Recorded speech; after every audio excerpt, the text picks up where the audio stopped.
Hey Pranay, is it like not compulsory for them to turn on the camera? Is it decided or not? Oh, it's fine. Yes. Like what is it? Without camera, it's fine.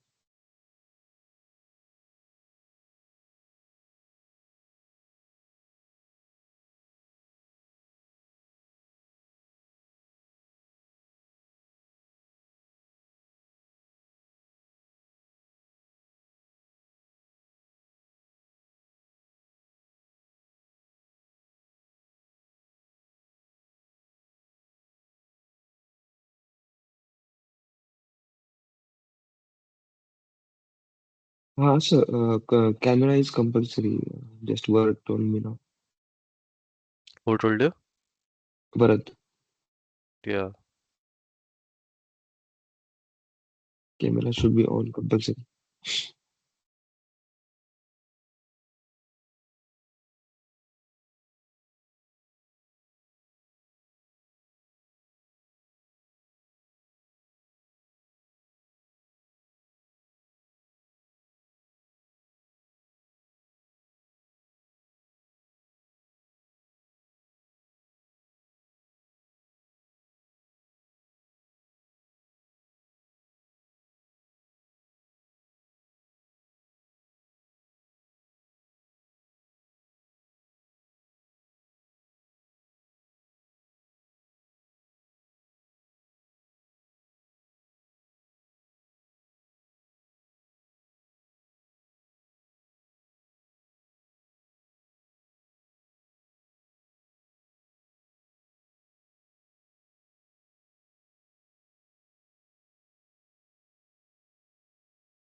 Yep. Are we good to start? No, sir. Yes, no. Some students are joining. Let them join. I think we are already 5, 6 minutes. Can't wait entire half an hour for everyone. Yep. Can everyone switch on your camera, please?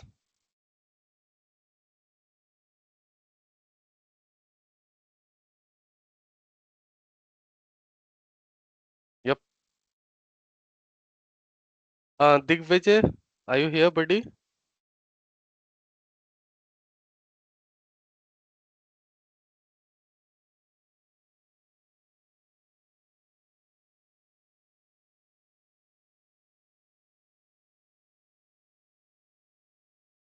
Why no one is turning on the camera? Isn't it told previously that you guys need to switch on the camera? 2 minutes, sir. Sorry? 2 minutes, sir. Okay. What about others? Digvijay, buddy, I think you also need to switch on your camera, right?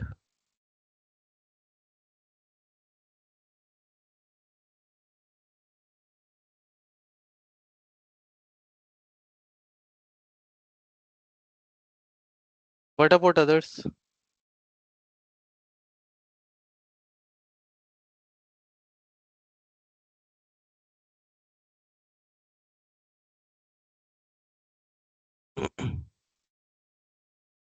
Sricha,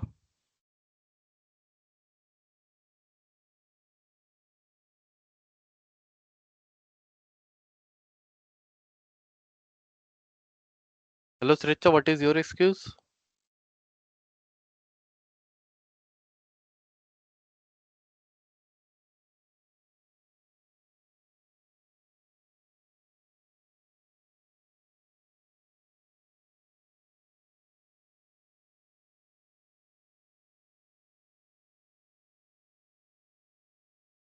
Lol, I'm going for a cup of tea. Let them join with the camera on.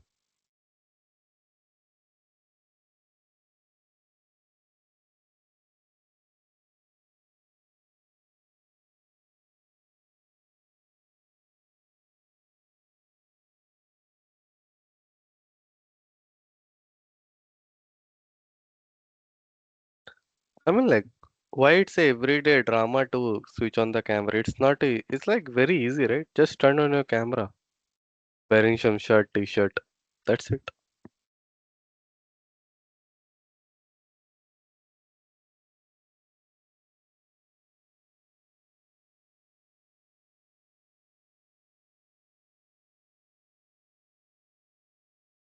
Hey, good morning, everyone. Hey, buddy, good morning. How's your health, man? Right now, I'm good. Just like yesterday, even I think Ashish also got discharged from the hospital. So from Oh, next week, even he's going to start. So in Pune, everyone is like having the health issue right now. is it because of the weather? Something viral has been out. Like I don't know Oh, the correct name of that particular syndrome, but something has been out. So that's why. ask work from home, man. Yeah, I'm doing from last 1 week work from home only. Yeah, others are not turning on their camera, I think. Shricha, Yeah, Sricha is Puna. left. Yeah, I think we're good to start with. Yep. What about Sricha? What is your excuse for today? Oh, you turned on.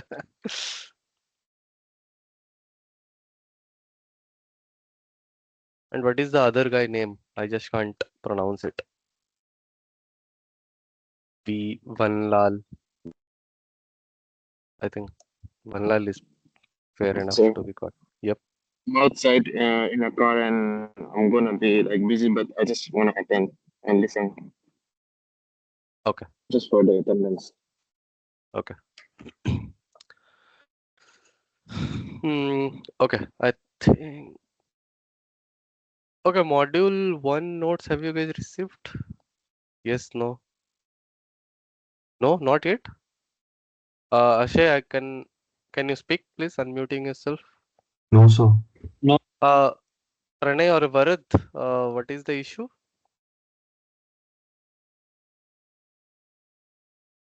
About what, sir? about their receiving the module one notes? Okay, let it be. I am trying to share it. Can I share it with them?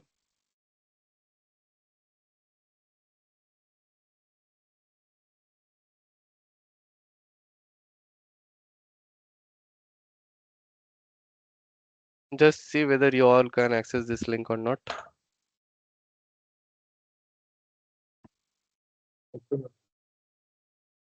Just let me know.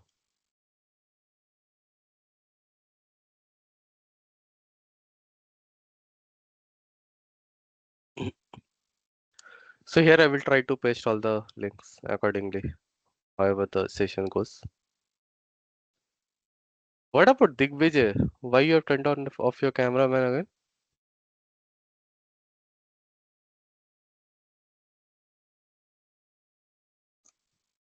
All good? Everyone can access it?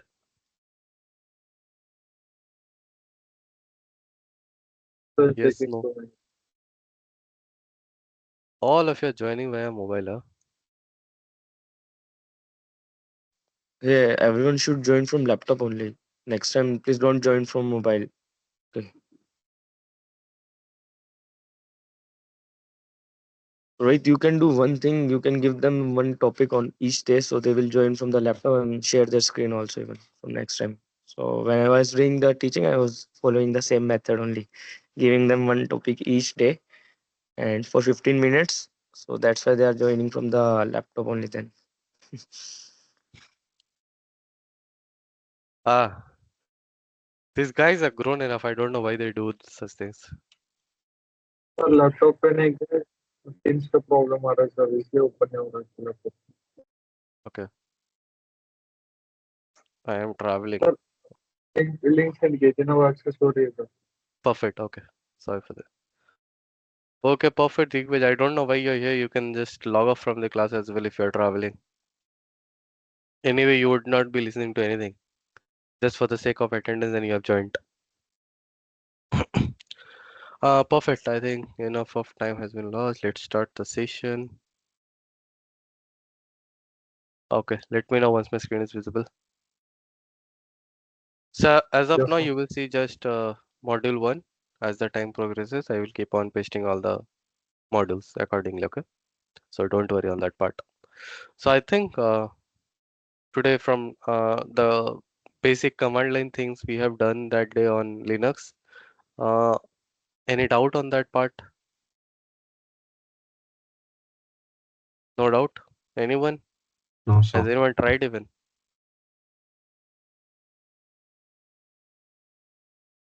Okay. Can someone tell me one thing? Okay, I will give you a question for everyone, right? So let's suppose you have a text file where there is contents, lot of contents. Let's suppose 1,000 lines of content is there, okay, inside. And you just want to find out whether a particular word is present or not inside that particular text file, okay? Let's suppose, example, it is your name only inside a text file where there are 1,000 lines of code in Linux. I'm not asking for this Windows.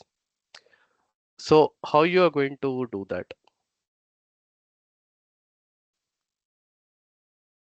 Is my question clear?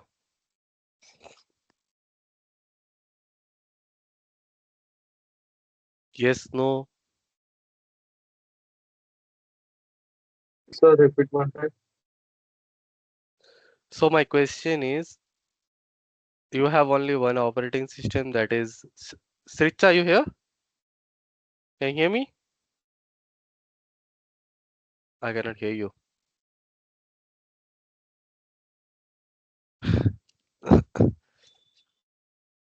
See, the question is you are only allowed to use the Linux operating system. Okay. Linux operating system. There is a text file in that operating system. I have given it to you for an exercise, and there are like 1,000 lines of code inside it. Okay. You just need to find out whether your name is present anywhere in the code or not. How will you do that? And you cannot use any other tools. You are just allowed to use the terminal itself of Linux. So what is that command that you are going to use it over there?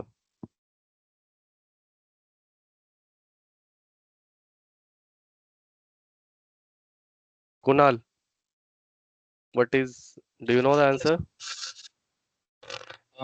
Sir, maybe saying in a word list file or something. As it's just 1,000 lines of code. How you are going to extract the information, that is up to you. Actually, when we open a file, already the commands are given in the bottom, so you can see from there. So by seeing only, can you say that?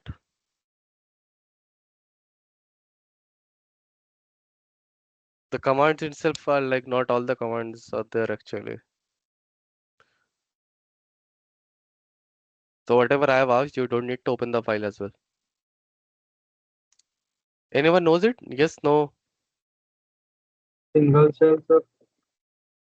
I'm looking for a particular command. I think I've shown it, but I'm looking for a particular command that itself will help you to do it. You don't need to open the. Don't use ChatGPT and give the answer. Just No, sir. go ahead.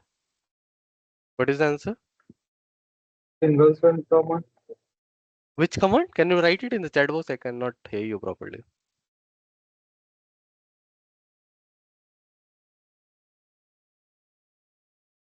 Srecha, can you write it?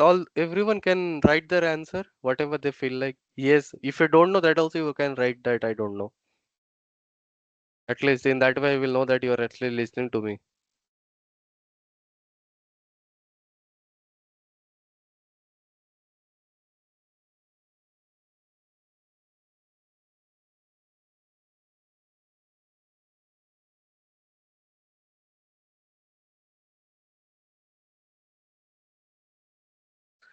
I've shown it to you guys on that day.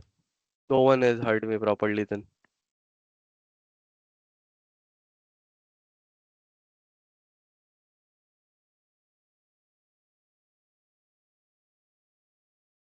Sir, grep command, grep. How do you know it? Like I don't exactly remember, but I just seen in commands. Yeah, it's a grep command. Correct. So how do you do it?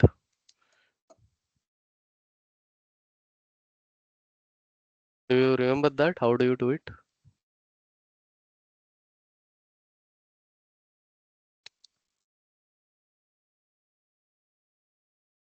So basically, whenever you are in a Linux, you get something like cat command. So whatever, like cat file name dot txt, that's what you will do. You will give a pipe command to it. Okay. So pipe means you can use two commands at the same time. And then probably you will give like grep command, okay, leave it. I will just write it again. You will use grep grep and whatever it is. Okay. So as of now, let's suppose it is name. So what it will try to do, it will search for this keyword name inside this file name .txt, and in whichever lines it will be present, it will give you the output of it. Okay, this is what I was asking. So the answer over here was grep command. Any doubt in understanding in any of the things? All clear? Okay. So for better learning of Linux, I will suggest you all to, spin up a VM and try doing it, because otherwise you will not be learning it. Okay. Let me just close this. Perfect. Okay, that brings to the introduction of the digital forensics. I think last class we have done up to CLI commands, and today we will be going to start the digital forensics. But before that, I think I have spoken a lot about the events, incidents, and when we are actually trying to do the digital forensics course. So can anyone say it when actually we are trying to go for the digital forensics? Why are we doing digital forensics? Any idea on that part? Any idea? No. Are you guys studying or not? No? Tell me, you can tell me honestly whether it is a yes or no. Is anyone studying after this class? No.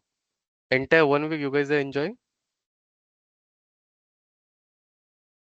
See, so like this you will forget the things. That's the problem. Okay. So if you read it whenever I'm teaching, because this kind of concepts will be new for you guys, right?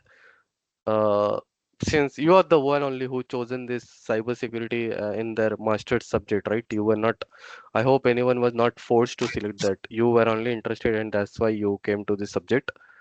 I was encouraged to read, because why I will suggest you, because within a span of time only these 2 years will pass and you will find out, okay, now I need to search for a job. And currently, according to the market, they are looking for the highly skilled individuals. There are jobs, but you need to be skillful for that. Until and unless you're not going to get the job, let me tell you that. And I don't know why, but certainly there has been a lot of increase towards cybersecurity side. So even for freshers also there is a lot of competition.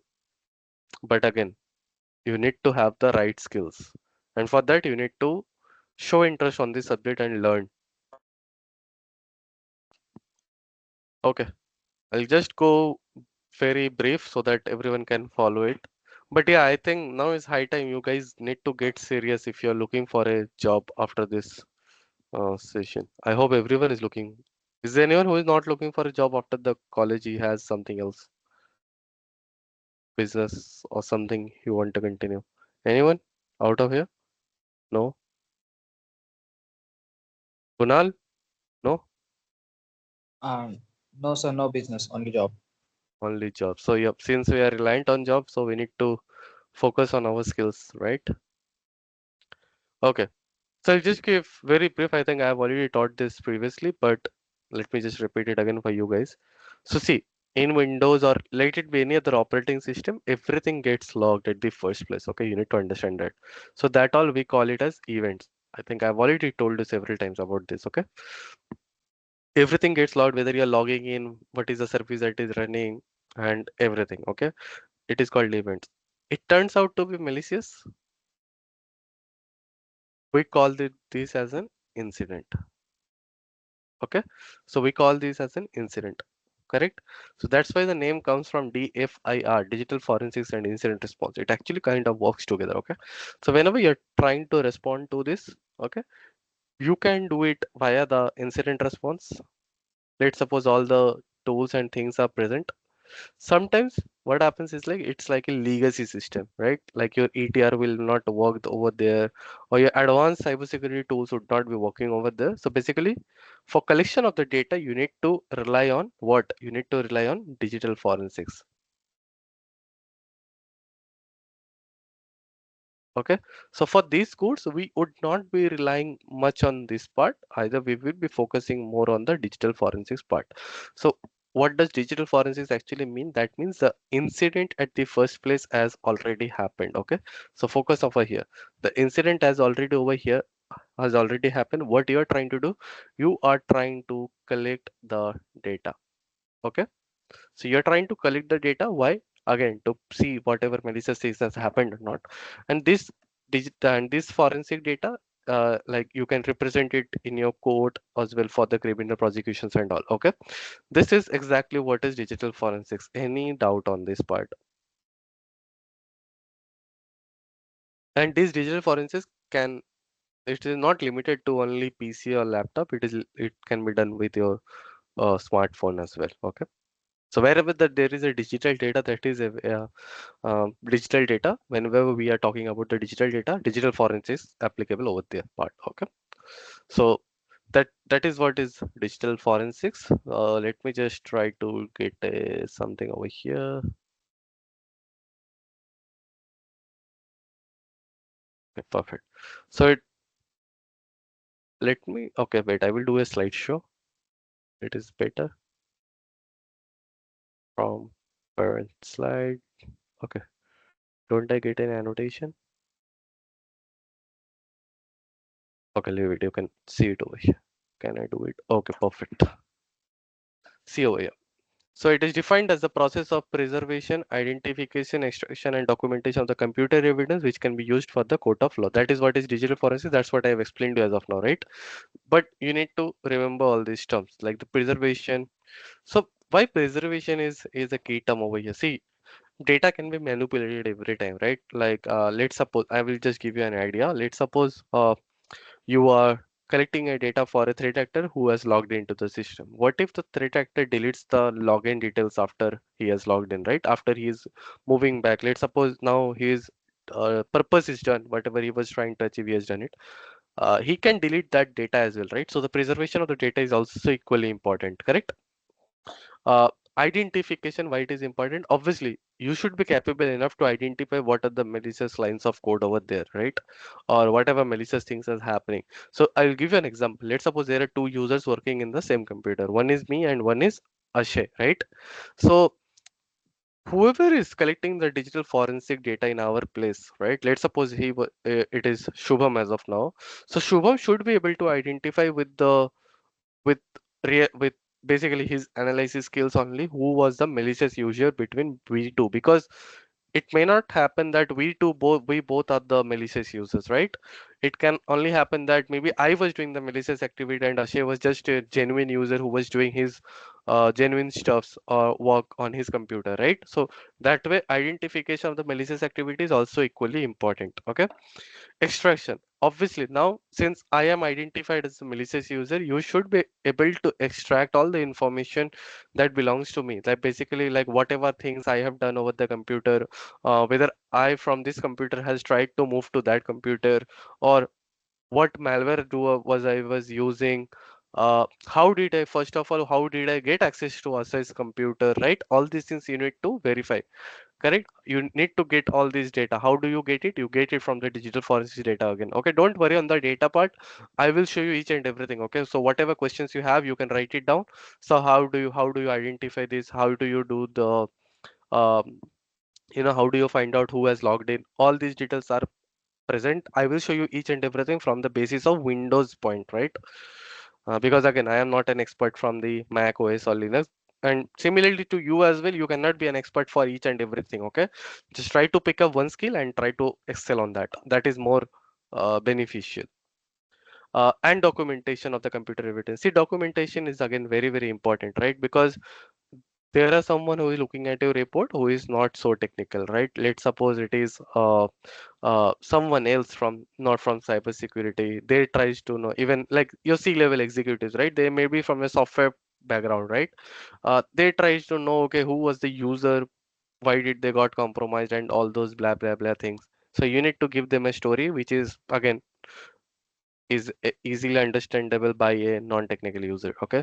What about Kunal? What happened to you, buddy?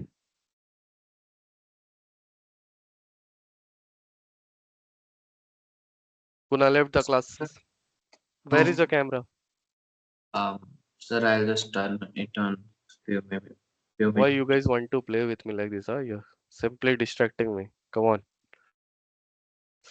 Okay, so it is a science of finding the evidence of the digital media like a computer find phone or server or network. Basically, yeah, wherever the digital data is present, you're trying to gather the data. Okay, so it helps the forensic team to analyze. So basically, this is what I was talking about. What Subham will try to do. Subham, what he will try to do. He will try to analyze it. He will try to inspect. He will try to identify that it was me and preserve the digital evidence again for you, like everything needs to be proved, right? Or whenever you're trying to create a report, you need to gather what is that? Don't know, sir. Okay, that is like an external thing. Okay. uh, uh the, on various types of electronic device. Any questions on this part? Anyone? All good? All of you have understood it? Sir, Hmm. sir, as you said that like process like preservations, identification, and extractions, Hmm. and this evidence can be used by the court of law. Hmm. So, I mean, what is court of law? I mean, in the Basically, see, let's suppose you are trying to file a case against me because I was the malicious user who has logged into your computer without you being noticing, right? And Shubham was able to identify the culprit, that is again me. So now you need to charge against me, right? Like he will go to the cyber police, I will write a report, basically FIR or something, right? Against me. So for that you need to prove something, correct? So for that proof, you need to showcase those things, whatever you have, digital evidences, whatever you have found out. To be honest, I've never seen it happening in India. I will say it upright to you guys, why to bother you. Uh, I have seen it working with FBI's actually, okay. But again, they are also tracking down these threat actors. It is not about trying to caught any normal like if you're stealing some 10,000, 5,000, they're not worried about it, but it's about threat actor when it comes to the nation, when it comes to the organization, right? This big ransomware attacks happening against an organization and things. So FBI's are always trying to track it down. Even in India, they are trying to keep it like they are kind of progressing, I will say, because they have opened lot of cyber cells here in India, and it is now mandatory for each of the org, if they are facing any kind of cyber attack, they need to report it to Indian cell. So yep, things are progressing, but as of now, in my experience, I have not seen it. Probably, I will tell you a few incidents where I have worked with the cyber police actually over here in my local area. Most of the time, they are trying to track you down with the IP addresses and things, because what I have seen is they are also not technically that good, right? So they need someone like me or someone like you as well, whoever is knowledgeable, for their help.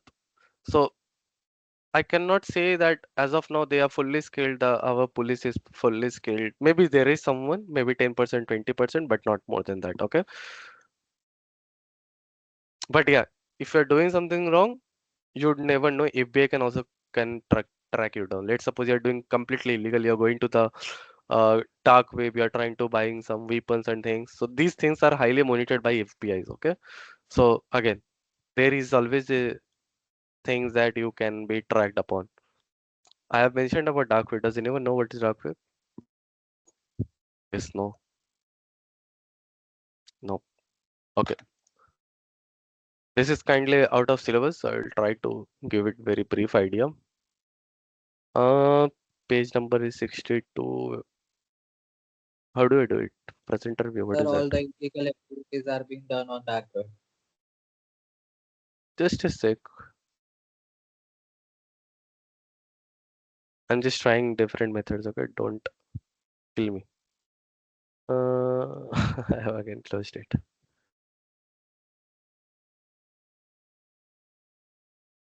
So it was 62. Just a sec. Okay, I'll just hear your answers. Just hold on for a sec. Yeah, I think perfect. I think this is fine. Fair enough. Okay. Yeah. Go ahead. What was your answer? Sir, all the illegal activities happens there, and you can also buy the illegal weapons or any of the things, and everything is available on the dark web. But you need to be so careful while using the dark web, because you can be traced, and maybe, and there are some very disturbing circumstances happening on dark web, which can disturb you mentally, and maybe it can be next to you, so you have to use so secure network so you don't get traced out.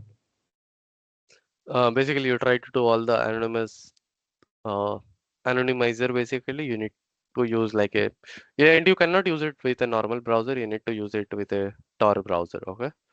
Uh, Brave does have that. Okay, so I can show you it. Can it happen with Brave? So I'll show you just quickly. Okay, again, this is again entirely not related to your part, but here you can come over here and see, you can new private window with Tor. So if I do this, this is basically a Tor link. Okay, so here you can see the Tor is getting connected. Uh, for again, I will not try to open it, but there is a surface available where you can actually access all these things. I will show you that. It's always good to have extra knowledge. So this is the website. Again, in dark web, all the links are basically in .onion links. Okay, so basically it uses uh, .onion links, and here you can see all the .onion links over here. Okay, Bitcoin mixer, Bitcoin wallet, and mixer. You'll get a lot of things. Okay, see, you can weed straight from source, cocaine here, and you can understand what are these, right? Need not to mention. And this is available over here in Surface Web, because this is a website, right? .org.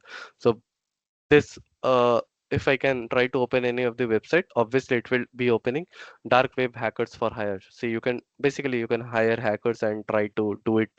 Let's suppose I want to take a revenge on Ashay, right? And I don't have the proper skills. So what I will do, I will try to go to the dark web and try to hire them, give them some money, and try to take the revenge on you. US fake IDs and all this thing, counterfeit USD high. So I mean, the things are, there are a lot of things that are available. Okay. uh, I'm again not trying to open any of the links because I don't know what I will end up in. But yeah, it's very easy to access the dark web, but again, when you're accessing something like this, you need to be very very careful what you are doing with. So yep, I think that's enough for giving you the starting point. Then you can google around and see for things. Okay. Perfect. So now you understood, right? Like, what exactly the, yeah, wait, Uh, yeah. can we use the free VPN or we need to get a premium VPN for this? Like, uh, Uh, VPN, you can use free VPN, but make sure that uh, how is the logging policy of that VPN, right? So there are VPNs available which says zero login, zero logging policy, right? So in that, what happens? There is no traces that you have used that VPN. Okay, so that you need to make sure. And there are a lot of things. Okay, you need to use proxy agents, you need to use anonymizers. It's not only about securing yourself just with a VPN. VPN at the end of the day will like your IP address, right? So you need to understand that you need to understand there is not one way. You need to use thousands of ways to protect yourself, right? And that's what threat actors do, right? It's not easy to track down a threat actor because they are also using so many layers. Okay, enough. Let's come to back to this topic. Okay, I think one more guy joined and he left. Uh, Momita, I think you know the announcement that it has been a compulsory thing for you guys to turn on the camera. Can you hear me, Momita? Yes, sir. I hope you know that message. Yes, no. Yes, sir. Can you turn on your camera or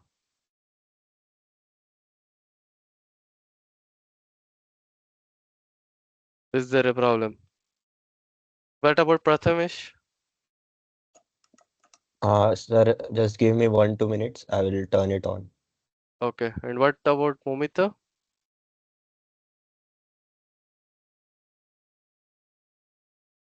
Okay.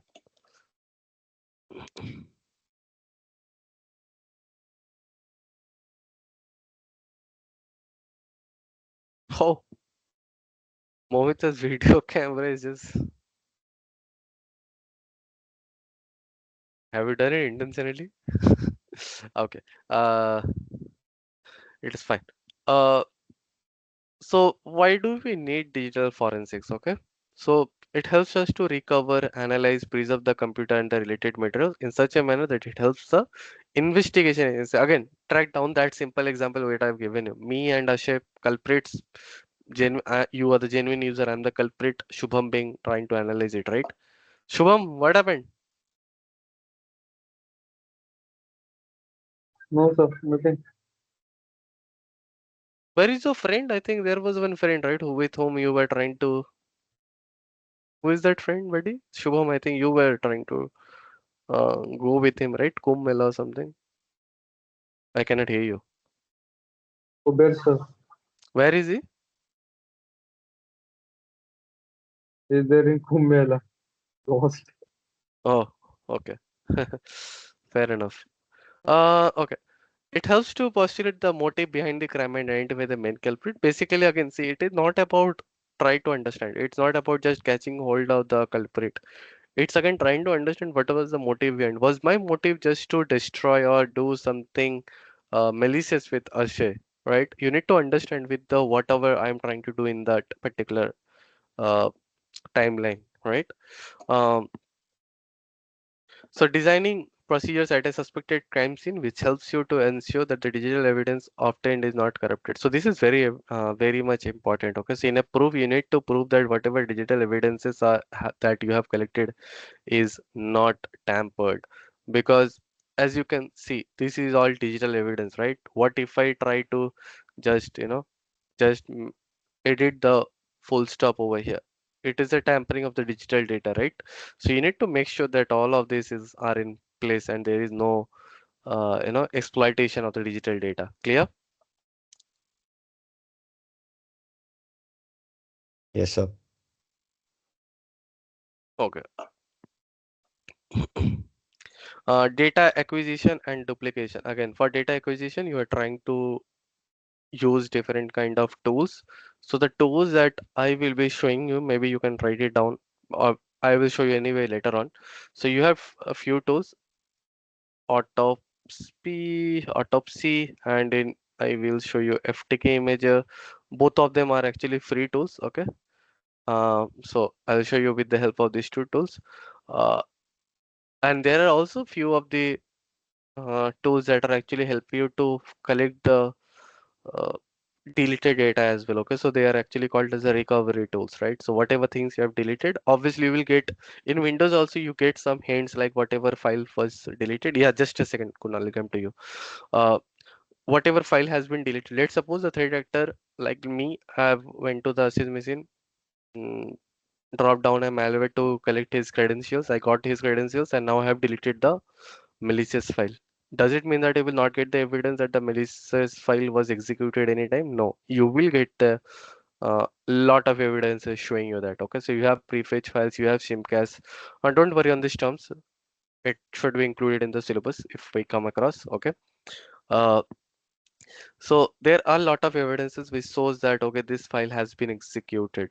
Maybe that .exe was deleted, .exe was uninstalled, whatever is the fact. Okay, clear? Any doubt? Anyone any doubt? Yeah, Kunal, what is your question? No, sir. I was talking about one more tool, that is CTW. You see, there are hundred of tools. Okay, so just pick up one tool, you know how to use it. That's it. More than sufficient. Okay, you learn any tool, whether you build your own tool, whether you take up any tool from GitHub. Just learn one tool. You know how to use it. More than sufficient. Okay, no need to master in all the tools because all the end at the end of the day, your motive is just very clear. You're just trying to collect data and try to find the evidence of malicious activity, right? I will try to do some exercises with you guys if time, no, if not time permits, I will do it compulsory. Okay. Okay. I think it's all done. And again, the report writing is very important, right? You need to give all the screenshots, why you think this is malicious, login activities, things like that. All these things you need to give it. Okay. Okay. Enough of things. I will show you one more interesting thing that is called as event viewer. So I was just telling you, right? Like, if you're trying to log in, uh, evidence should be there. Now, where is it? It is actually presented inside the event viewer. Okay. In Windows, again, I'm talking specifically about Windows. So basically, when you're trying to collect the digital forensic data, you will be collecting some things called as event logs as well. Okay. So the event logs, uh, so for the logging, it is available in security. Don't worry about the event IDs. For now, just try to remember two things. So whenever you're trying to log in, what is that? I told you, right? So this is again an event, right? So based on that, it will be stored in the computer.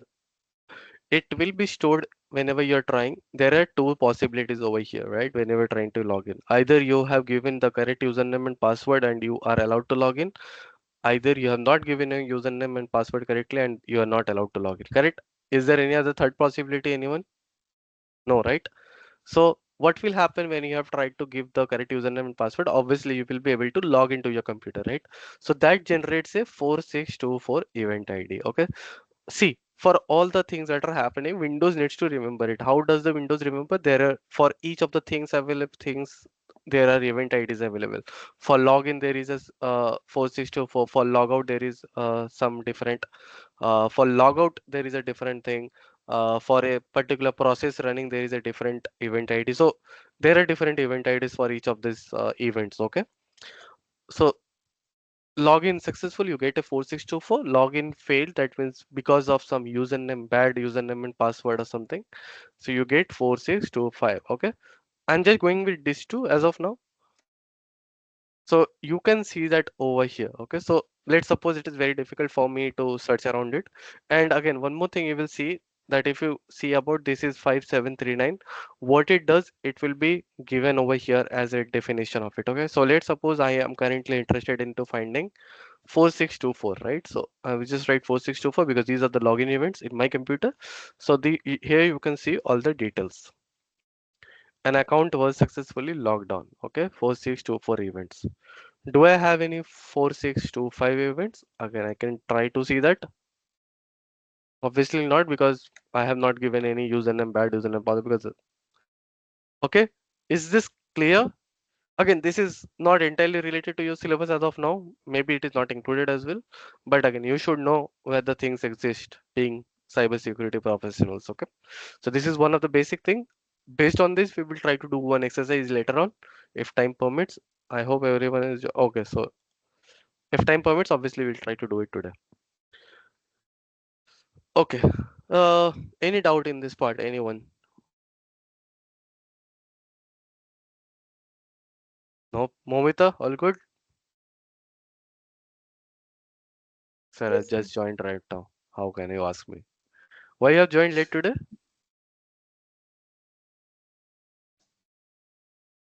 Why? Sleeping. I was busy in Saraswati Puja. Is it?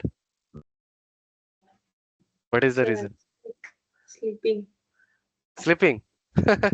Okay. Even I do prefer to sleep in Sunday, but thanks to you guys who came into my life for no reason. I need to wake up and the students are sleeping. I feel bad. Come on. Uh-huh. Okay, can't help. Perfect. Any doubt? Anyone? No doubts? Okay. Just quickly. Everyone knows what is a brute force attack? At least you have heard of. Yes, no. Yes, sir. Can you explain me? Sir, like in a brute force attack, the attacker tries every single combination of the like username and password to maliciously log in into someone's account or something like. Okay, fair enough. Now, if I try to say that there is a brute force attempt happening on this particular Windows event, and you need to tell me how will you identify it? Can you do this with these two event IDs? Yes or no? That is my question. Uh, I think, sir, And this is yes, not we can. that is not a question only for Prathamesh. Everyone can join him and help him. I'm drinking water. You all can discuss and give me the answer. Let it be a Sir, team answer. Yeah. sir, you may Don't enter answer to payload. me. You guys decide collaboratively and give me one answer. Okay. Here only you can discuss. I don't want you guys to do a phone call and all. Come on, do start the discussion and give me answer within 2 minutes. I think it's not more than that. Kunal, payload डाल के मतलब हो सकता है ना पबसूट I think कि मतलब बहुत सारे मतलब 4625 लॉग इन इवेंट्स के मतलब वो रहे तो फिर पता चल सकता है कि मतलब कि ब्रूट फोर्स अटैक है या नहीं. हम कोई पर्टिकुलर गैस नहीं कर सकते कि मतलब एक ही हो सकता है हमको बहुत सारे डालने पड़ेंगे 4621 4622 4624 4625 से डाल के हमको पेलोड्स चेक करने पड़ेंगे सारे फिर उसके बाद मतलब वो डिटेक्ट कर सकता है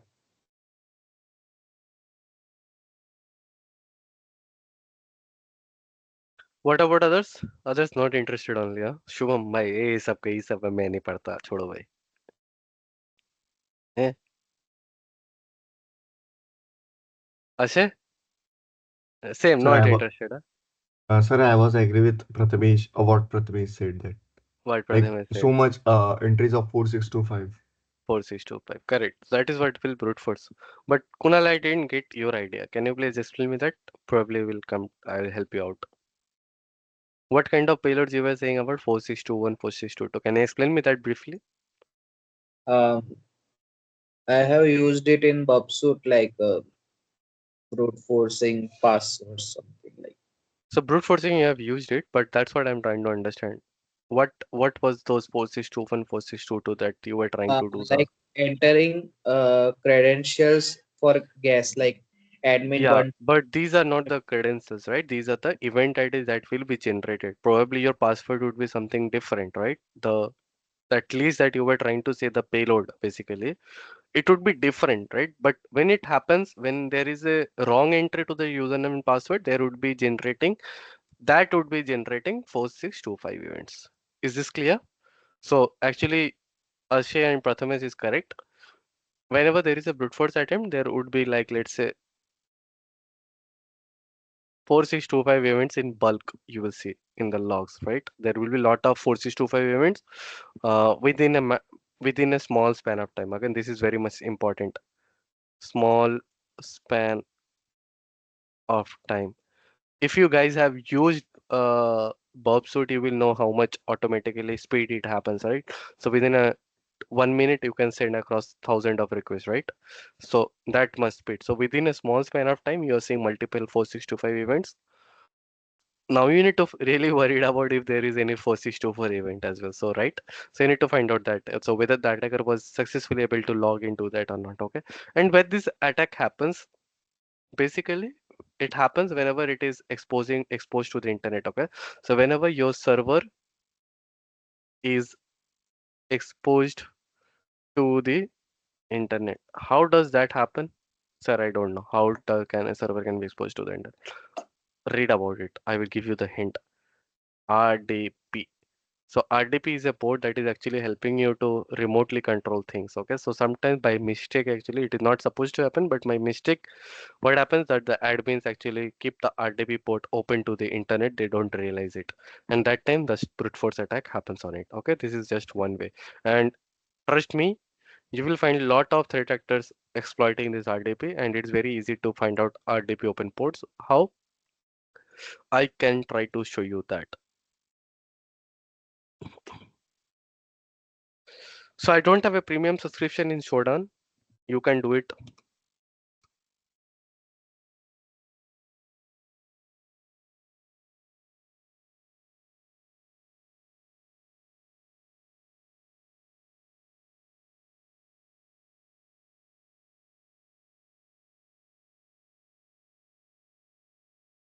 So here you can see the port 3389 is responsible for this RDP. So again, I don't have a permission, so I will not be able to show you. But does it open any one of the link?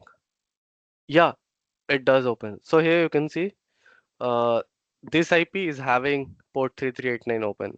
Okay. So again, you can go ahead and try to connect to this and do whatever you want.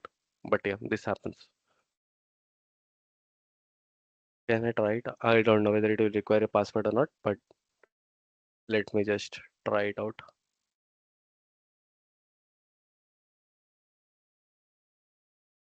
See, it requires a username and password for this particular, right?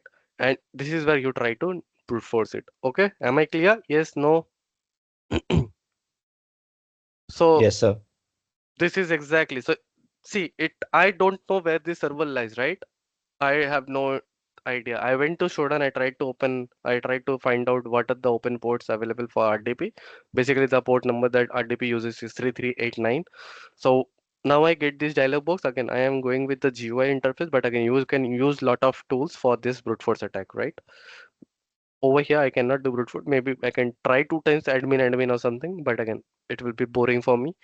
So you use different tools for that. Uh, and based on that, you can try to log into this server. Am I clear how it is done? Shodan actually helps you to find out the open ports. Okay, so it is a good tool to find out the open ports. And RTP, it this protocols port number are important. Okay, so in the interview you will be directly asked. It is may not be it is available on your subject. Don't say that you don't it is not there in the subject, but in the interview they can directly ask you, hey, can you please tell me what does RDP does? So that time we need to give, okay, it is works on the protocol number 3389 and what exactly it does. It is helping you to connect remotely to your system and all those things. And even today also, if you try to Google RTP based attacks, there would be lot many threat actors who are trying to do it. Okay, I can try to find you some.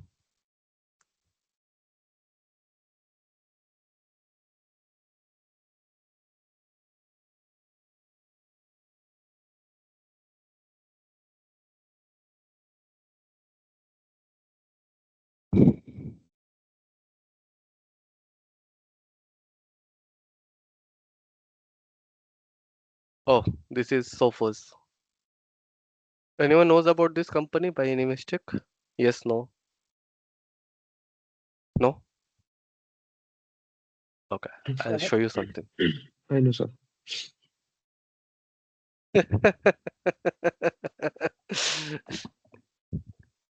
Ah, okay. Hacker है भाई. Okay. Jokes apart. Abuse RDP 90% attacks handled by the SOFOR incident response in 2023. I was actually working for this company. Okay, don't go anywhere. I got any goods or something. No. uh, so yep, you can read this kind of reports. You will try to find out that most of the attacks, what the attacker will try to do, attacker will try to see what are the open ports available for your network. If they get any RDP port open, obviously they will try to hack and invent it. Okay, clear? Yes, no, any doubt in this part? I'll give you exercise later on when probably you will try to forget these things. Today I will not give you the exercise because again I have repeated it today. Probably next week or next to next week when I think you might forget this thing. So that time. Yep. Any questions? Sir, Hmm. sir, like how the server like do like this open ports and close ports, like how they are like done, How means I didn't get it. like how a port is open and it is closed. You can do it from these settings itself because these are all like imaginary things that you need to understand. Whenever you're trying to connect to a server, internet, like let's suppose youtube.com, right? So they need to open that 443 port, then only you're able to connect to it. Okay, clear? With the firewall rules, basically you will write a firewall rule, you will allow all the connection to this port. That's it. It's easy. So you can come to over here. Let's suppose inbound rules, new rule. Let's suppose I will do a custom rule. All programs is fine. Protocol type, probably now I will go with the TCP port, specific ports, and now I can give 3389 and then I will allow all the connection. Clear? This is one of the way again. You can do it with command line as well, but this is one of the way. Any doubt? No doubt. चलो आगे बढ़ते हैं. Okay. Intellectual property theft. Okay. What is this example use cases of digital forensics? I think I have given enough stories for you for examples and things. You can read about this on your own and let me know if you have any doubt. Okay, I'll give you 2 minutes. Just read about. If you need any of these specific term for me to explain me, you can ask me that. Let me just try to enlarge it for you guys from current slide. I hope it works. Yeah, just read it once and let me know.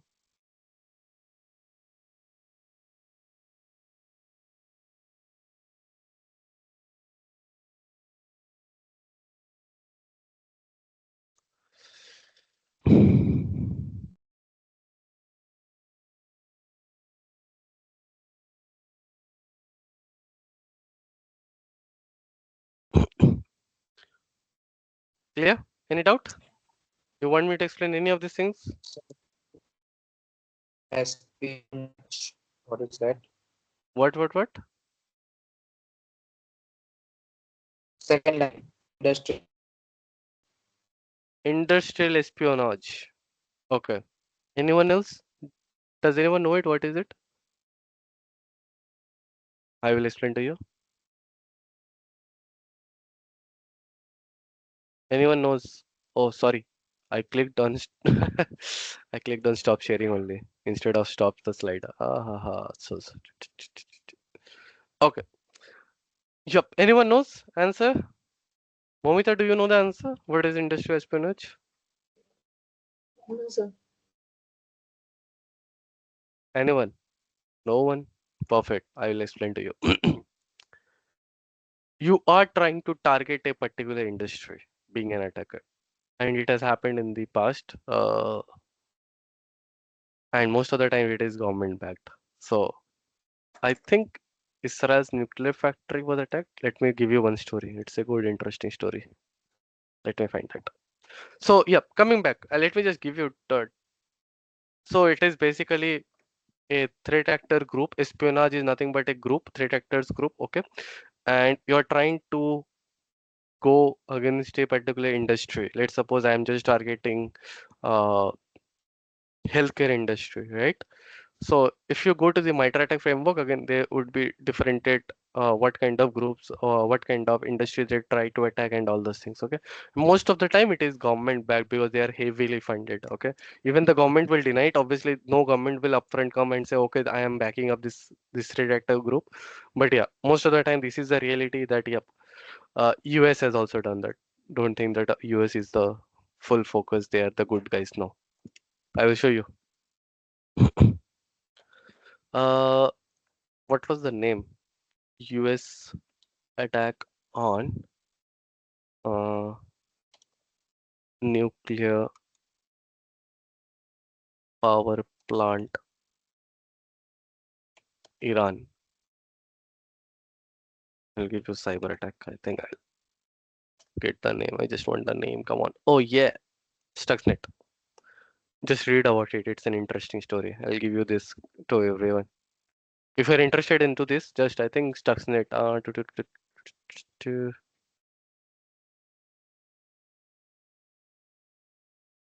go to YouTube. I think these all things interest me actually. If you are interested, you can Stuxnet documentary. You can just look into it. This is 24 minutes. So yep, I think this 5 minutes again you can 24 minutes. Huh?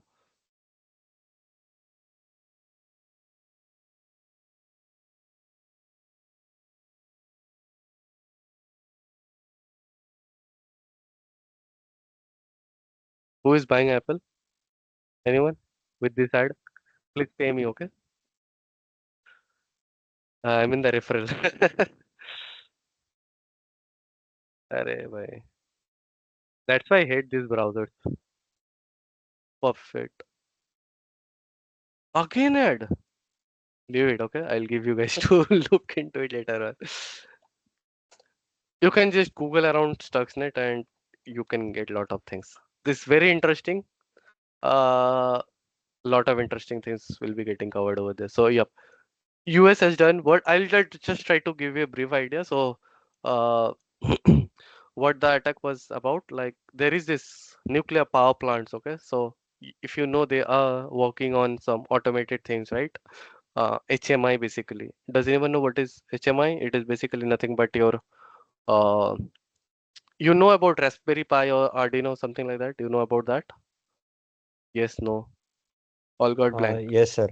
Yeah. Yes, sir. So what it does, basically, you can try to understand that that is like a controller in which you are giving the code. Okay, and based on that your automated things are happening. Okay, so you can program your Arduino to run a remote control car. Okay, just giving an hypothetical example. So what happens, you program something on your Arduino code, the remote control works, and then you have a remote based on the forward, backward, left, right, the car will move. Why? Because it is taking control from your Arduino, right?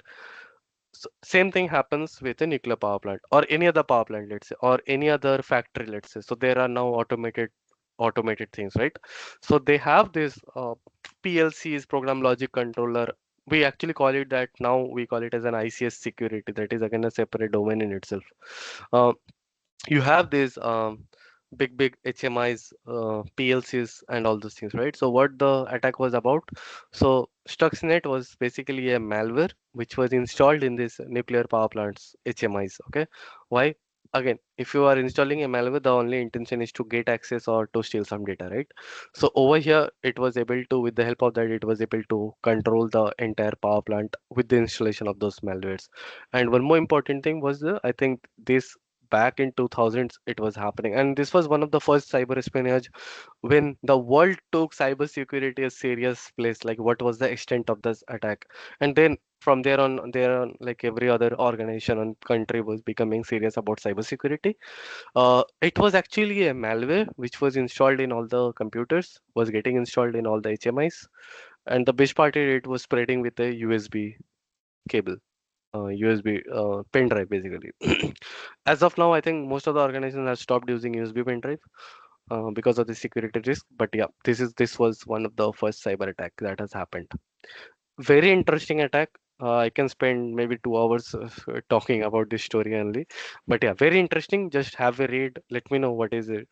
Whether do you uh, whether you have any doubts or something, you can again come back and ask me. Yep. Any other questions apart from that? But yeah, thank you for asking that question. At least I was able to give you this topic. So that's why I say, right? If you continue ask me questions, I have so many things to give you two guys. Sir, Hmm. can you explain the last third point, like forgeries related matters? So forgeries means, buddy, it is basically 420. You go to Delhi, China Bazaar, I will sell you this Apple phone, right? But it is like a China mall and you are getting it for 2000 rupees. Forgery is something similar, okay? You are going to the google.com site, trusting that, okay, it is google.com, but at the end of the day, it is some other pirated site and you end up giving your credentials or something, forgery, okay? Forgery can also happen if someone is trying to call you, you're ending up giving the OTP thinking that it is a legit guy, forgery. So that's basically kind of making a fool of things.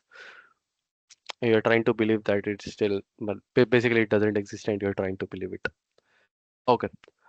Advantages of digital forensics. There are a lot of advantages. Again, you're trying to catch hold of the culprit. You're trying to analyze what has happened. You're trying to get the information of what the threat actor did into your system, what all data was compromised, basically all around entire story of the compromise or the incident that has happened. Okay. Uh, that is what all the in advantages of digital forensics. Okay. And obviously, with the help of this, you are trying to prove it to the court that the culprit has done this activities. Okay. Anyone knows what is integrity? I think you should know what is integrity. But yep, anyone? Sir, Shubham, bhai. Wait, hold on. Shubham, Yes, sir. बताओ भाई, what is integrity?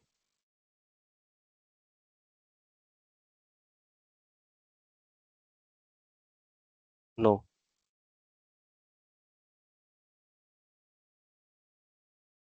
Okay. Prathamesh, can you try? uh, sir, when transferring data from one place to another, the data should not be like changed or uh, uh, altered or should get stolen. This Not should get stolen. It is basically altered. Okay. That is integrity. Okay. These are all the advantages of digital forensics. I think I've spoken a lot about it. Disadvantages again, see, because this is the digital data, again, tampering is very easy. As I've shown you, let's suppose this PPT is your digital data. I can anytime put a full stop to it. How do you do it? How can you see what has changed or something? So there are three. Uh, I'll give you the ideas to it. Okay. So few of the important things of the tampering of data that can help you with creation time of the file. Okay, so you will get to know when the file was created. Deletion time. Also, you will get modified time. So these are the times that are actually there. Okay, what is modified time basically? So modified time for my PPT would be recent because just now I've added one full stop and I just deleted it. So basically I've done some modification. I've tried to save it. So this is what this modification means. And in Windows also it will show you out. Okay, clear? Uh, again, this electronics data, and again, let's suppose I'll give you the scenario. Let's suppose you're trying to collect a digital data for a big company, or maybe it is your for your college. Number of students and the data would be there. It's a massive, right? Again, spending on that particular infra cost, taking up the data in a particular hard disk or something, SSD, you need to have that capability. That is again an added cost. Okay. Authentic and convincing evidence. I think that's all. I think. Okay. Lack of technical knowledge by the investigation officer might not offer the desired result. Obviously. So if the incident that I was talking about at the first place, when Ashay was the genuine user, I was the culprit, and Shubham doesn't know how to investigate it, he will be getting confused between who was the actual culprit in that and what things I have done it, right? So again, you need to be very, very technical. You need to, I will give you exercises with different command lines. If time permits, I'll give it to you someday. I'll ask you guys to find out what are the different malicious commands that you have observing this. So we'll find out how it is difficult. It is not so easy to find out the malicious commands. Okay. So again, we will do a lot of exercises based on that. Okay. I think we are good enough. Okay. Fair. Challenges I'll give. Okay. 10:43. So I'll give you how much? 7 minutes break. We'll come back at 10:50. Is it fine? So, yep. Take a break. We'll join back at 10:50. Okay. Bye.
Let me know once you guys are back.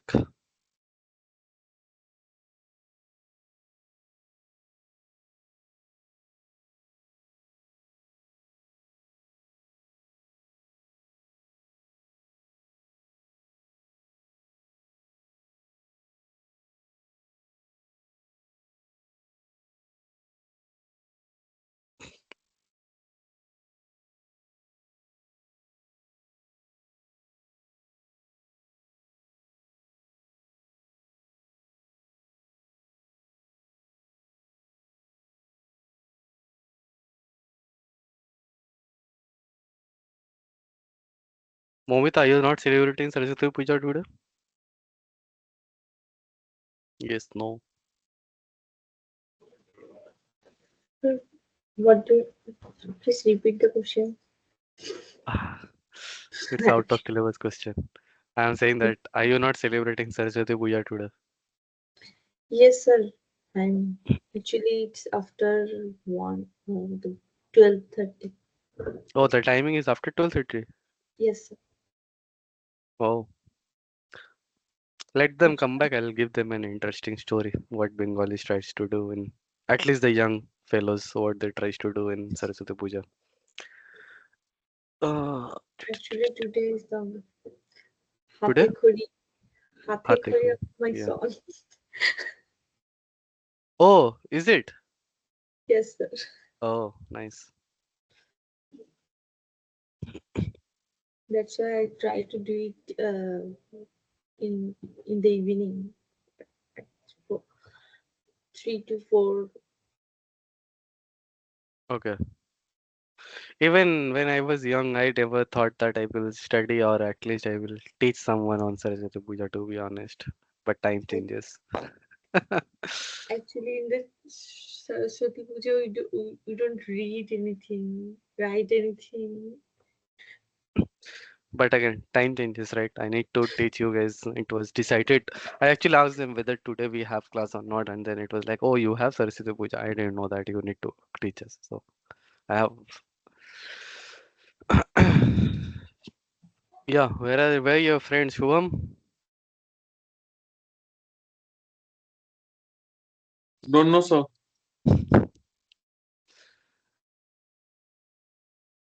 You didn't went to the Kumbh Mela, Shubham? No, sir, I was not going. Kuber has gone there. Is he all okay? Yes, sir. Okay, perfect. He was saying that tomorrow, if no message will come, then, तो तुम समझ लेना. uh, Uh, it became very crowded. Again, thanks to our Indian population, right?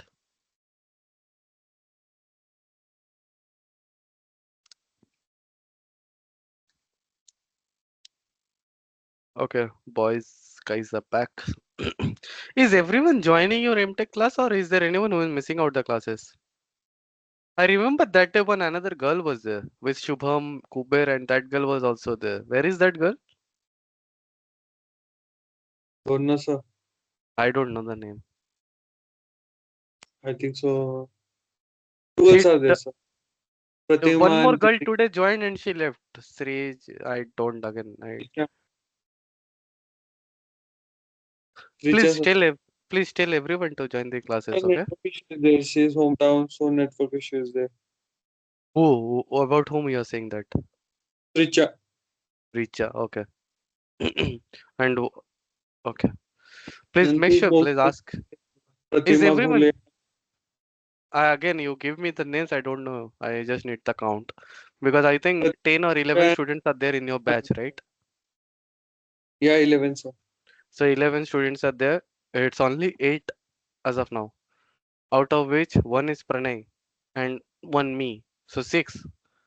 So basically 6 students are there, right? Yeah. So yep.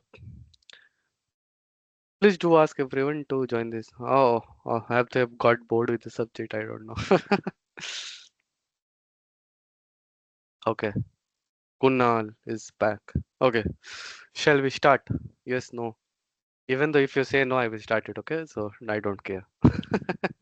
Okay, leave it. I'll give you some interesting story about today's thing. Today is actually Saraswati Puja here in West Bengal. It is a it is actually like about Ma Durga festival.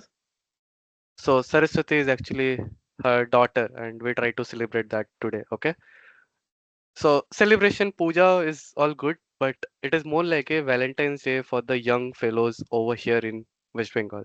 So if you go outside today, you will see a lot of couples, young couples typically, enjoying their Valentine's Day today. So it is more like a Valentine's Day for Bengalis rather than a Saraswati Puja. So Saraswati Puja is there obviously for the aged persons. They try to do the puja, and younger fellows, they try to do the this one Saraswati Puja. Okay, so they try to enjoy it in that way.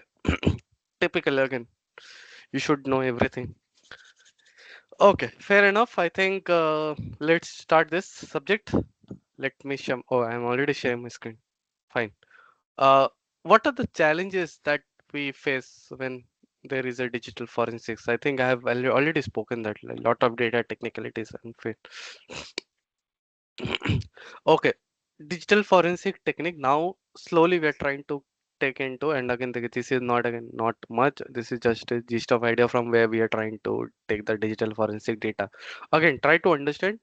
It is not about that. It is more like where the data is getting stored. Okay, so in your computer, can you tell me what are the places where the data is getting stored? Anyone? I'll again come back to.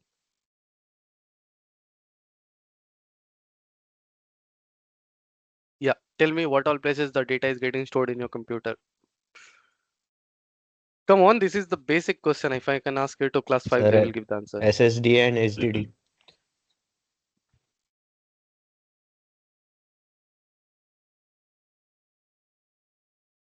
Anywhere else?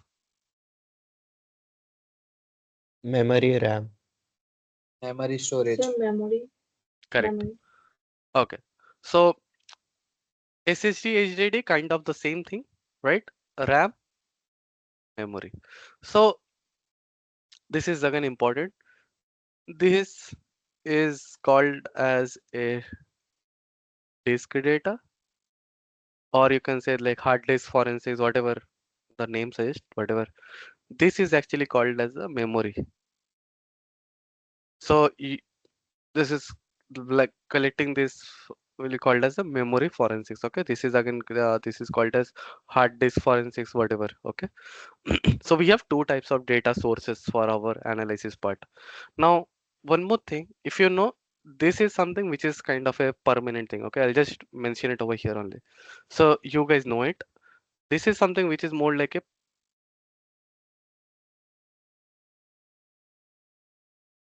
yeah, this is more like a permanent thing, right? Even if you switch off the computer, this data would be there, correct? Let's suppose Pratham is playing GTA 5 in his hard disk, right? He has installed that. If he shut down the computer tomorrow, again he switch on the computer, will the GTA 5 will disappear? No, it will still be there. He can again play it because once it is installed, it is already installed in the hard disk and it is there, right? Something permanent. But doesn't happens with RAM. Okay, just give you an example. Let's suppose you have joined this team meeting and things. Suddenly you switch off your computer. Will you again join back this meeting automatically? No, because this was running from your RAM, right? So this is kind of a temporary data, or you can say that as a volatile data. I think volatile word is what you have heard about already. So you go with the volatile data. Now that is what happens. Okay, so whenever there is an incident happening, you always try to say that don't switch off the computer. You don't switch off the computer until and unless all the evidences are being collected, because I will tell you, if there is a cyber attack happening on your computer, the first action that anyone tends to do, switch off the computer, right? It is like a human tendency. Even I will try to give with your phone as well, right? If anything wrong happens with your smartphone, it hangs or does something, what is the first step you guys try to do? Switch off your phone, right? The same thing happens with the computer as well. Something suddenly there is a cyber attack, something. Out of panic, what they will do, they will unplug it and they will try to switch off their computer, not realizing the fact when you are doing the switch off, we are actually losing this entire RAM data. And I will show you how much we will use tools. So the tool name I will show you that I will is volatility. Okay, so I'll show you these tools, how you are doing. Don't worry, I'll show you each and every forensics tools. Okay, so memory based forensic, I will show you. I will show you disk based forensic. Uh, but try to see whenever you're switching on this computer, this entire volatility data, basically the forensics data, I am losing out. So it is again not required to switch off your computer until unless the entire collection of the data is done. Clear? Any doubt? Network forensics. Again, this was a bit about the disk forensic.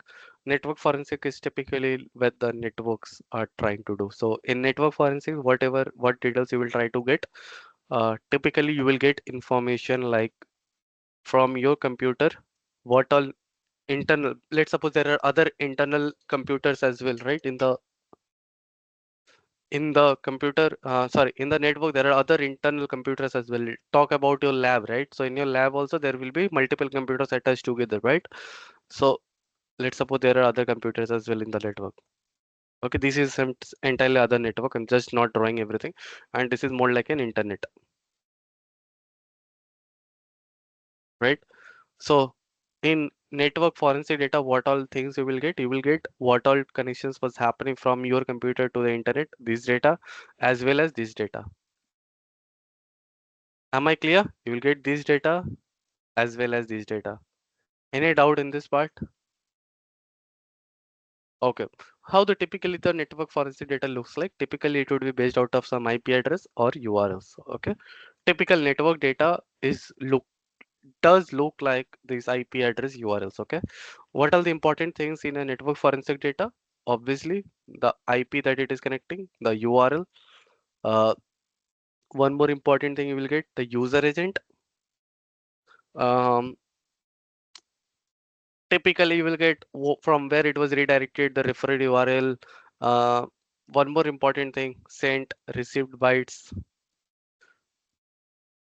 So I'll give an example why this is important, sent, received bytes. Let's suppose you just get the URL and because of SSL enabled, you cannot see the entire traffic.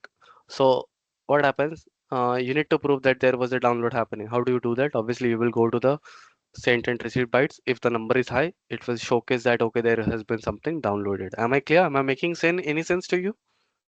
Everyone agree with me? Yes, no? Kunal? Yes, sir. Kunal समझ में आया क्या? Yes, sir. Perfect. So how do you see these things? I will show you. Um, I will just open some website. Let's try to open this website. So if you go to inspect, uh, network, okay, let it just load everything. I will just click on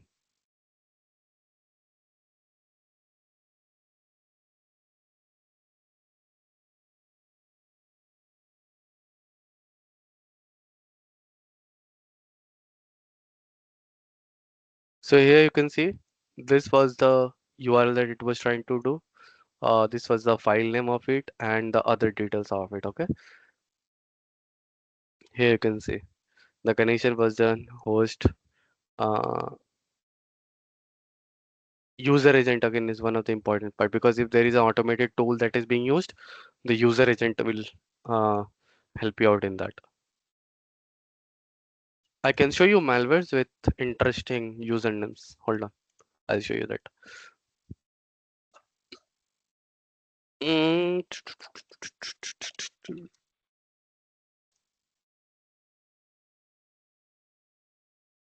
This is one of the malware which I know. Maybe there would be one more malware, but this is one of the malware which I know which uses kind of interesting what is it, user agents.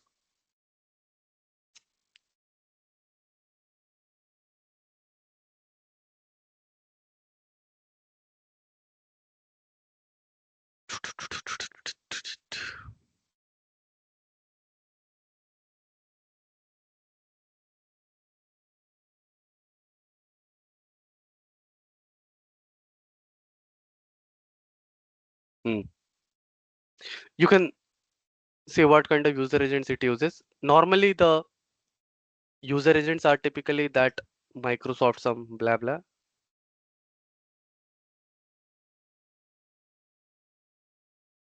Over here you can see. Typically, normally this is the user agent that often you will find out. Okay, something like this. It will. Is everyone able to see this Mozilla 5 something? Is it small for you? I will do one Yes, thing. sir.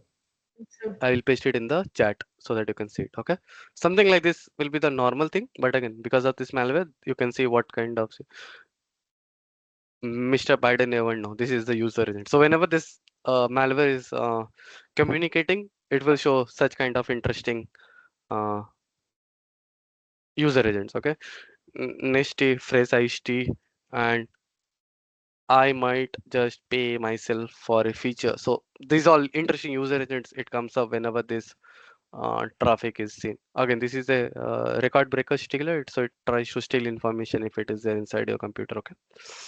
Again, if anyone is interesting, again, this is not related to your syllabus, but yeah, if you're interested, you can take a note of this particular malware and you can read about it. Okay.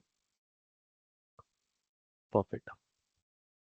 Wireless forensics, again, it is more like you guys know it already. It is more like from the Wi-Fi addresses details, you try to do the forensic on that part. Not so important. Again, at least what I will say, the most important part would be the disk forensics and the memory forensics. Okay, database forensic also kind of the same thing of the as the disk forensics. Here also you're trying to deal with the metadata and the things like database means what, where the web servers all the data is present. So for YouTube, where all the videos are kept somewhere, right? So that itself brings the database server. So that is what the forensic on that part. Okay, malware forensic. Malware analysis. Interesting topic again. Okay. You have email forensics, you have memory forensics, you have mobile phone forensics. Okay. Uh, Malware forensics is more like to you are trying to analyze the malware, what it is trying to do. Based on that, again, you need to write the signature and all. It is, if anyone is interested, malware analysis is a very great career, to be honest. But you need to be good at reversing. You need to be good at understanding the assembly level language. So whenever you're trying to go with this malware analysis, you need to be good with uh, what is it? Assembly level data. How does it looks like? If you ask me, I can show you one. Because that day itself, I think so. I'm not deleted. So I have a lot of labs. Let me see. If you guys are lucky, I think I have not deleted it. But all I've heard about DeepSeek malware, yes, no. DeepSeek chat GPT का replacement DeepSeek, no? Yes, Yes, sir. On that China. You guys need to follow the news, okay? At least the tech news. Come on. So chat GPT ko bit basically it was like uh, more better than chat GPT, something China has built, and they're trying. And what I was doing the research, I was doing the research.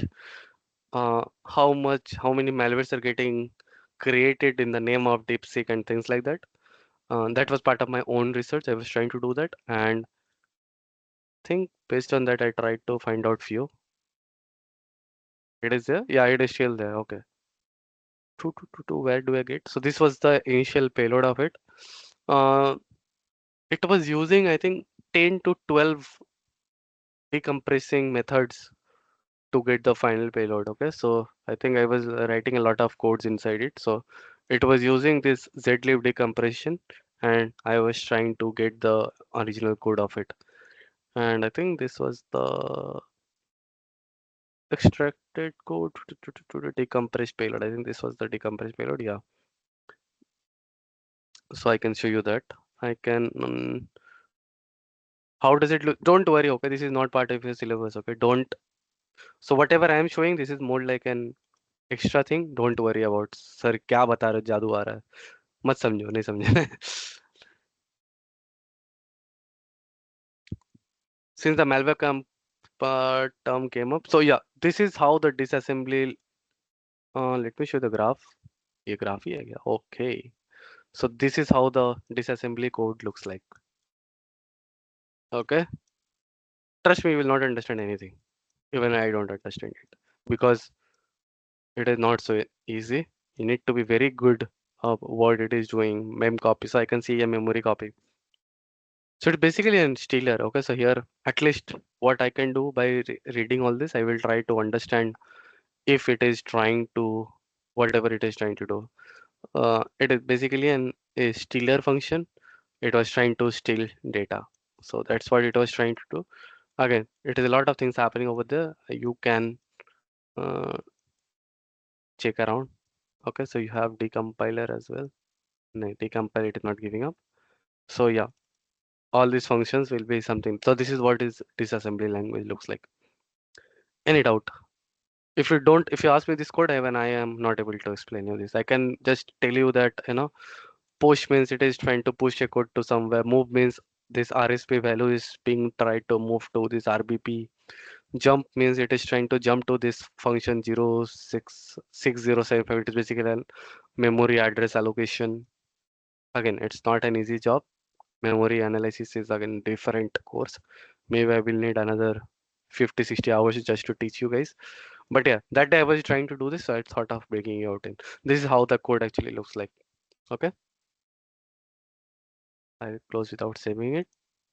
This was the initial payload. Again, multiple zlib compressions was there, and that was nothing but multiple obfuscation methods. See, whenever the malware is there, obviously the malware attacker will not want that you try to go into the malware at the first place, right? So it will be obfuscated, obviously. So you need to get that. Okay. Email forensics, there are a few protocols and things are there, which I will try to show you later on if time permits. How do you do that email analysis? Yep, I think this is all for that. What is the, do we have anything interesting over here? View, where is the slide? So from current slide, do we have anything over here?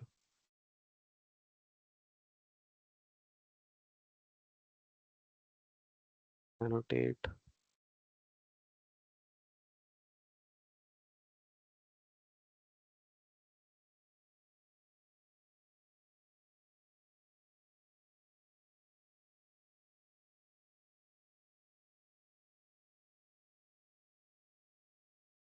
Okay, I'll use this one. This is better. Yep. So security administrator, typically Shubham, what he was trying to do, he will try to investigate the crime scene. Uh, whatever assumptions need to be done, he will try to do that. He will try to gather all the information. He will try to collect all these suspicious events. Based on that, he will try to create a hypothesis. So once that is done, he will try to monitor all the evidences that is available to him. Then proactive collection, obviously from the disk data, forensic data, all the collections of the data would be done for your thing. And then obviously we'll try to analyze the data. So typically it is step-by-step process. So first of all, the event comes in, basically the incident appears, malicious activity has happened. Then what you try to do, you try to analyze it at the first just by reading what has happened. Hypothesis you will try to create. Then what you will do, you will try to collect all the data that is available to you. After the collection of the data, what you will try to do, you will try to do the event analysis. Based on that, whatever things you require, you will try to secure that data. You don't require everything. Let's suppose it is a 5 terabytes of data. You don't need it, right? For your forensic data, maybe you need 1 GB of data. So this data you need to capture it properly, as that's so basically this is getting captured while you're trying to report the things. You're trying to create an elaborate report. Whoever is logged in, logged out, or whatever depends upon you. You will gather screenshot things, and you will try to secure the data. And uh, once investigation is done, probably you will try to present the data. Okay, that is what is required. Mm,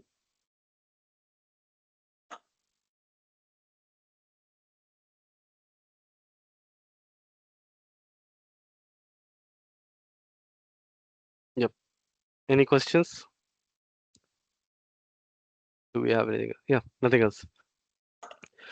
This is all I think already done. You are trying to identify that, you are trying to preserve the analysis, documentation, presentation. Probably a lot more I have told you, just not this.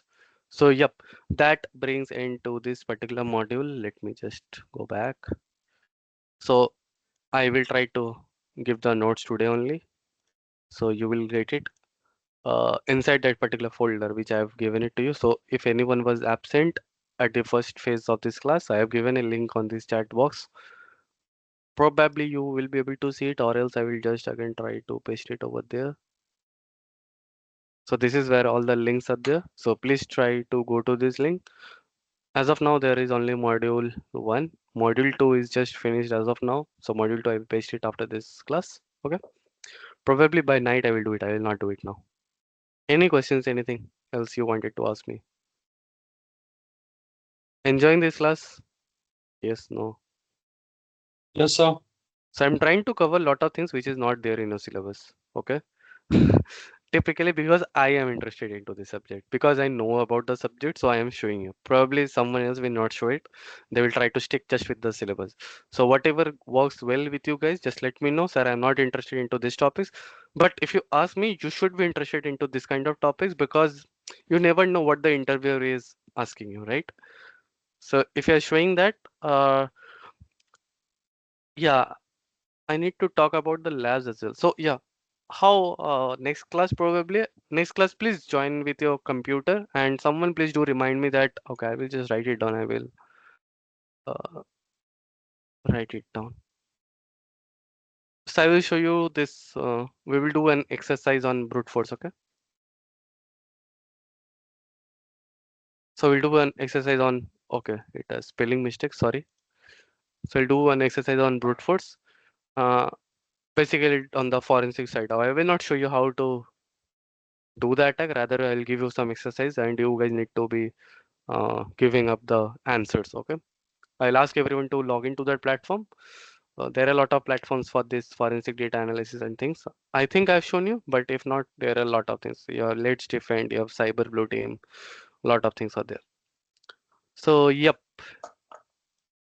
I think that's it. We'll start the next module from this next class. I think tomorrow is next class, right? Okay, then tomorrow we will Yes. keep on continuing with this only. I will not start module 3 tomorrow. I will do the labs. Okay. Only if time permits. Uh, Support for recording is coming soon. Use this app. I don't know what is saying. Yeah. So only if time permits, we will start with the next module. Otherwise, we will continue doing this practical tomorrow. Okay. Fine. Thank you for joining in. Bye. Thank you, sir. Thank Thank you, you. sir. Bye. Thank you, sir. Video Sir, Thank recording, you. sir. provide OT. Yeah, you were asking. Recordings. You हाँ recording मिल जाएगा मिल जाएगा. I will Can ask you it to share check. your email? Recording you want? No, sir. Your email address. My email address. My email address. I mean, sir, if there is any question on it. Question and all you can do ask me. Just a sec, okay? I think I've closed the door by mistake. Just let me.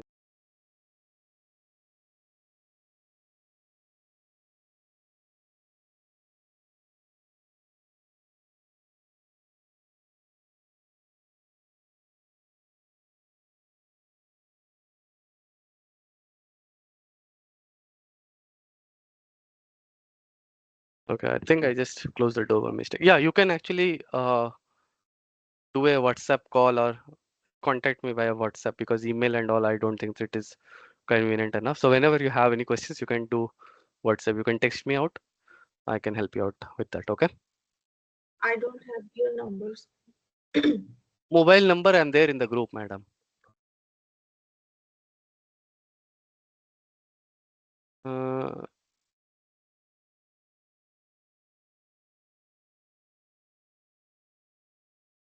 WhatsApp पे नाम क्या दिखाता होगा?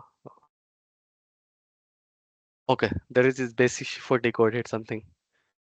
But yeah, DP will be shown to everyone. I think this is the where it is showing. No, wait, hold on. Array, leave it. I will just write a message now. The batch number is MTech 2024, right? If I'm not wrong. 2024 sir. 2026 batch, right? Yes, sir.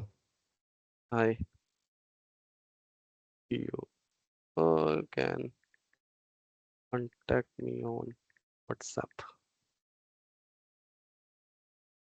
for doubts. I'll write for doubts, otherwise they will ask me now why you are saying. Got it right? Yes, no.